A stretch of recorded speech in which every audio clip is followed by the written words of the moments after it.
Congratulations, a new chapter in space takes flight. Godspeed, X4.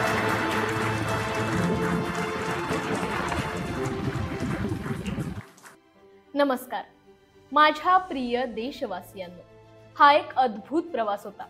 41 वर्षांनंतर आपण पुन्हा अवकाशात आहोत। सध्या आपण पृथ्वीभोवती 7.5 किलोमीटर प्रति सेकंद वेगाने प्रदक्षिणा घालतोय। माझ्या खांद्यांवर तिरंगा आहे जो सांगतो की मी एकटा नाही तर तुम्ही सर्वजण माझ्या सोबत आहात। त्यांचा संदेश संपूर्ण देशात अभिमान आणि भावनेने भरलेला क्षण बनलाय। ही भारताच्या अंतराळ प्रवासाची सुरुवात आहे, माझी नाही। हा आहे अंतराळातून भारताला आलेला पहिला मेसेज। नमस्कार, मी मानसी आणि जाणून घेऊया आज घडलेली महत्त्वाची घटना या व्हिडिओच्या माध्यमातून। एकदा दोनदा नाही तर तब्बल 6 वेळा खराब हवामानामुळे पुढे ढकलण्यात आलेली नासाची अंतराळ मोहीम सुरू झाली आहे। जवळपास 41 वर्षांनंतर भारतीय अंतराळवीर अंतराळात गेलेत।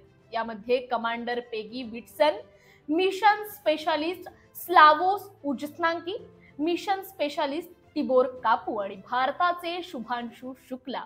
आणि अभिमानाची गोष्ट म्हणजे शुभांशु शुक्ला हे भारताचे पहिले व्यावसायिक अंतराळवीर ग्रुप कॅप्टन झालेत। भारतीय वेळेनुसार दुपारी 12 वाजता या अंतराळवीरांना घेऊन रॉकेट झेपावलंय।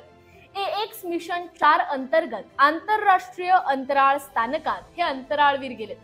फ्लोरिडा येथील नासाच्या केनेडी स्पेस सेंटरवर सर्व तयारी पूर्ण झाली आणि 4ही अंतराळवीर ड्रॅगन कॅप्सूल मध्ये बसले। सर्व चेक पूर्ण झाले। स्पेसएक्सच्या फाल्कन 9 रॉकेट उड्डाणासाठी सज्ज झालं। हा प्रवास सुमारे 28.5 तासांचा आहे।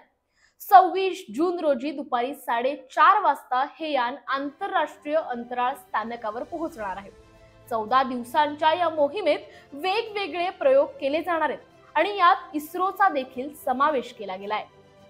या मोहिमेचे पहिले प्रक्षेपण 29 मे रोजी होणार होतं, परंतु स्पेसएक्सच्या फाल्कन रॉकेटच्या बूस्टर मध्ये द्रव ऑक्सिजन गळतीमुळे प्रक्षेपण लांबलं। त्यानंतर विविध कारणांमुळे हे प्रक्षेपण लांबत होतं। फ्लोरिडातील नासाच्या केनेडी अंतराळ केंद्रावरून हे यान प्रक्षेपित केलं गेलं। या मोहिमेसाठी भारताने 550 कोटी रुपये खर्च केलेत।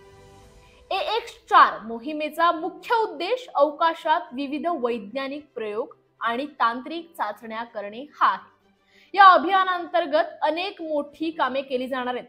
तेथे सर्व शास्त्रज्ञ सूक्ष्म गुरुत्वाकर्षणातील जैविक आणि भौतिक विज्ञानाशी संबंधित प्रयोग करतील।